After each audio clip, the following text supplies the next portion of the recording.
Okay, so I made a video a few weeks ago talking about how Wizard101 is in a bad state and that KingsIsle is one of the dumbest companies of all time. Now, while everything in that video still rings true, trust me, KingsIsle, y'all are hilarious. This is going to be a video actually defending not necessarily KingsIsle, but the game itself. There is a side of the community that I cannot stand at all, and more of the reason why I can't stand this side of the community is because I was once a part of that community. The side of the community I'm talking about are the speed questing, super high efficient, meta slate, cheat engine using, dialogue skipping, no fun having people who complain about the game being stale or the game dying, but all they do is speed quest, max characters as fast as possible, skip dialogue, don't do any side activities in the game outside of maybe PvP, and wonder why the game is stale for them. Like, genuinely, this side of the community irks my soul because there are so many different ways to play this game, it's ridiculous. Let's think about this. So I won't be dense or delusional. I understand that a big part of this game becomes no more than a Blade and 4-pip AoE simulator or a Blade and 7-pip AoE simulator. That part I will not argue. And Wizard101 gets really repetitive, like it just does. I don't want to make the mistake of saying that this game is always fun 24/7 and that people who play this game super efficiently are in their own way playing the game wrong, because then that also gives KingsIsle the ammunition to be lazy in a way. With that being said, people kill me. For the people that still are using cheat engine in 2024, for one, I'm pretty sure it's against the code of conduct or whatever to even use it. Oh, and here comes the, oh my gosh, Sniffy, you're being such a loser, like cringe Boy Scout. Respectfully, I don't care how you'd want to play the game. If you want to use cheat engine, go for it. What bothers me is that a new or especially returning player will consistently ask the question, is Wizard101 worth getting back into in 2024? Which I get asked a lot. And the part of the community that I'm talking about in this video will be the first ones and the loudest ones to be like, well, honestly,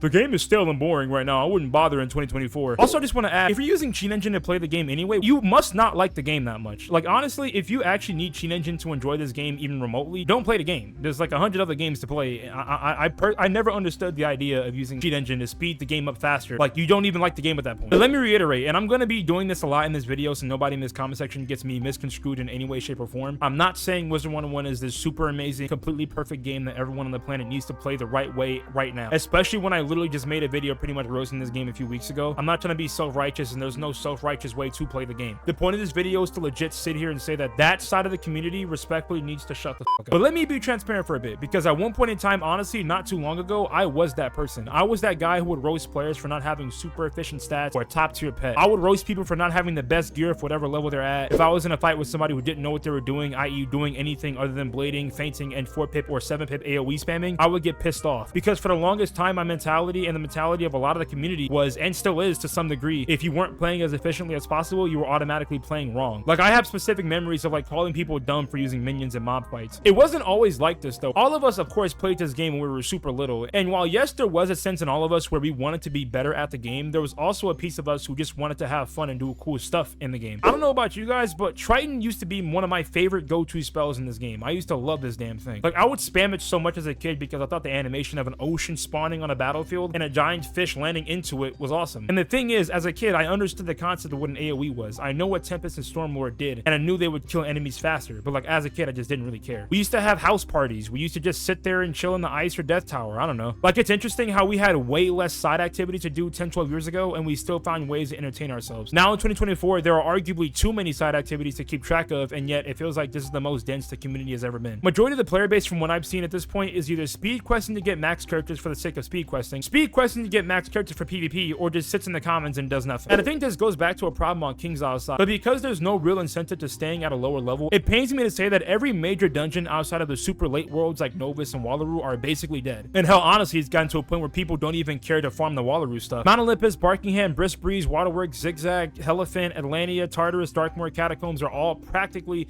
actually not even practically, they are dead, period. There's no add-on word to put on there. They're just all dead. Like, yes, you can probably scrounge up a team through Team Up for these dungeons. Well, definitely not Catacombs, that's for sure, because nobody really wants to do it. But players aren't in large groups outside of these dungeons trying to find teams like how it was back in the day. And a big reason for that is that there is literally zero incentive to stay low level, and there's also literally zero incentive to do anything remotely challenging in this game outside of maybe a badge or two. Which brings me to my next point. If you guys don't know, I've been going for a Darkmoor solo deathless challenge for the past 4 to 5 months. At first, I thought it wouldn't be this hard, but after realizing just how much of a challenge this actually was going to be, I locked in. For these past few months, I've been brainstorming with the community, farming stuff I haven't farmed in years, crafting gear I haven't crafted in years. Like, I kid y'all not, I had to go back to Azteca crafted, bro. I'm not joking. But I can confidently say that at 22 years old, even though I've been playing this game for 15 years since I was 7, this is indisputably, for me, the most fun I've had on this game ever since I started playing. Because having something to grind for that's of this magnitude and making little breakthroughs step by step with my community has been the coolest thing ever. And I think that at its core, that's partially what this game is about. It's kind of similar to when Xerath was grinding super hard for the Nuzlocke and finally got it. Like, that was something special because because this is where the game becomes a lot more than just blade and 4-pip AoE. Trust me, it does. When I started going for this challenge, I realized that this is way more than what I initially thought. There's genuine strategy involved. You're going to use spells you haven't used in a long time or completely forgot about, and that's what makes it so fun and worth it in my opinion. My last video was a top 10 spells that are really useful for soloing video, and I had a few comments saying that, oh, where's feints, where's blades, where's enchants? Now for one, even though I'm not blaming them for this, I made a video earlier in the month ranking the top 10 best spells of all time, which did include enchants and feints, etc. Like, I'm pretty sure it should go without saying that feints, blades,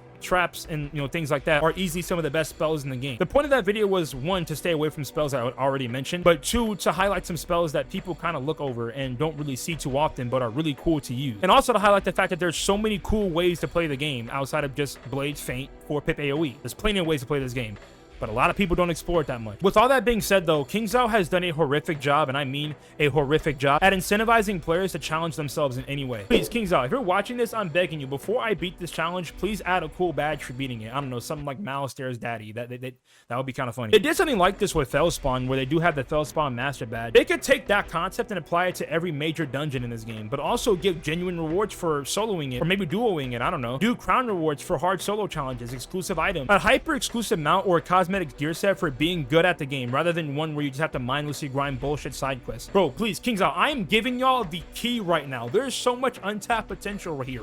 Y'all can't tell me I'm not spitting right now. Imagine the hype of there being super awesome rewards for level locking, I don't know, level 30 soloing Mount Olympus, level 40 soloing Barkingham, level 90 Tartarus solo, 100 Darkmoor, etc. Like, this would incentivize players to actually revive some of those old school dungeons and give players a reason to not just sit here and speed quest to 170. Because in the defense of that side of the community that does just sit there and speed quest and use cheat engine and play as efficiently as possible and have no fun, etc., there is realistically zero reason to not play like that. Yo, this is editor snippy here real quick. I just thought of another really cool idea for this as well, but like, imagine if they had like a challenge mode for like every single one of these dungeons, and they had it for like a team of 4, 3, 2, and maybe even a solo challenge. There could be a challenge mode where it's like, oh, if you're in a team of 4, the entire team can get a guaranteed gear drop if, I don't know, the entire team takes less than 1,000 damage, which means then you have to utilize spells like absorb, or you have to have a healer that's ready to heal in a very nick of time. Like, that would be, wait, yo, that's a crazy idea. Or you can have the same idea in a 3-man and a 2-man, and the challenge can be less and less strict depending on how many teammates you have. So maybe if you're going to take the challenge on with a full team, it's going to be way harder, but the less and less teammates you have, the challenge is going to be there but ease up a little bit. You can have rewards for doing it solo, doing it as a 2-man, doing it as a 3-man, etc. And this would legit revive every cool dungeon in the game if there was like exclusive rewards for doing each of these challenges at the exact level you unlock that dungeon at. So for example, you, like I said, you would have to do Mount Olympus level 30, your team would also have to all be level 30, level 40 for Barkingham,